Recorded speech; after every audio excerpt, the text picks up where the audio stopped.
and this is so cool. We get to do this together and form this deep friendship, man. You rock. The way I've come to know you over these past couple months, man, is like you're just a very kind, caring, compassionate human being. You're going to positively influence millions of people. I haven't thought that far. I do have really unfortunate news. He's the person to tell me this. Coach Wall is not dead anymore.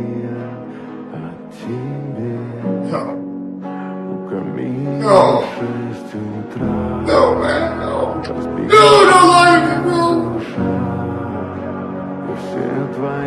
So thankful for the experience. Coach being the biggest impact of this whole thing. God rest his soul. I know he'd be proud of me. He said this one thing. It's so cool that we get to do this together. So cool we get to do this together